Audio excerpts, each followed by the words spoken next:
Hello everyone, iOS 18 has just officially came out, so let's go and take a look at it on the iPhone 12 and see if it's worth installing. Now, this is a beta. I would not recommend anyone to go and install this update, but there are actually a lot of cool updates and features within this particular version of software.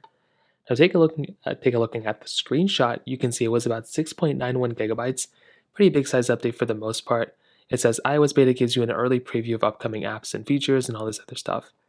Now, I will tell you from using it for a few seconds, it's already very buggy, so just keep that in mind, like I mentioned, but I'm not going to keep that to heart. One thing is, right within the redesigned Photos application, you can kind of see what's going on.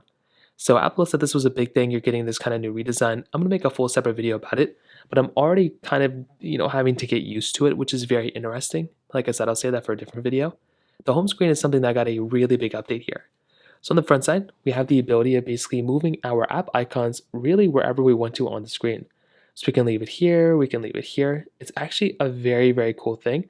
You can always move it back to where it originally came from by just holding it down and then swinging it back up. You can also go ahead and hold down on an app icon right here and you can get into a little option which allows you to edit your home screen. And from here, you can tap on an app icon or you can hold it down, or I forget how it works, but you can go ahead and actually change the tint of an application.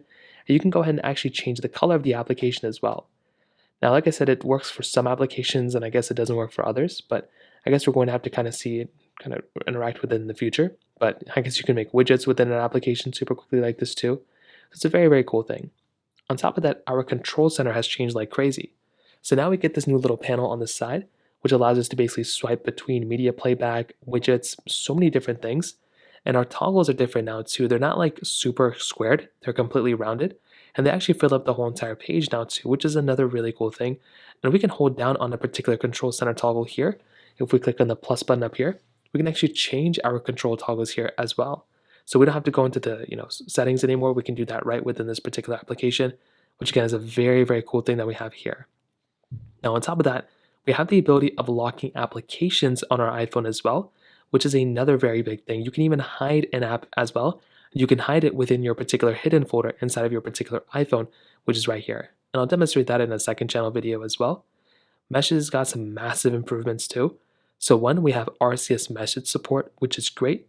We have tapbacks that are redesigned. So now if you hold down on a message right here, you can go and reply with any sort of emoji more than just the ones that are supplied. You can click on this plus emoji down here. You can also schedule iMessages to send later. You can bold, strike through, and basically, a lot more things like that in messages. And there's more text effects as well, which is another very cool thing. Some other big things, we have game mode that's going to be coming out on our particular iPhone. Apple Maps Wallet is available. Apple Maps, two separate apps. Apple Maps got some updates and Wallet got some updates. You can do tap to cache, which is really cool. Journal got some updates as well.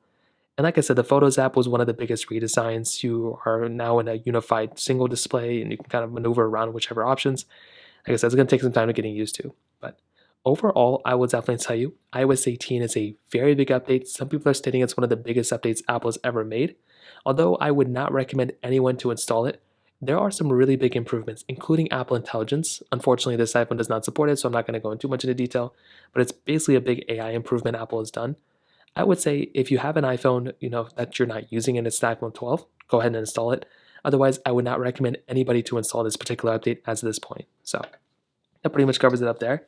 If you have any other thoughts or questions, let me know in the comment section below. Hit the like button, that will mean so much, but definitely hit that subscribe button. More importantly than everything else, I love every single one of you guys.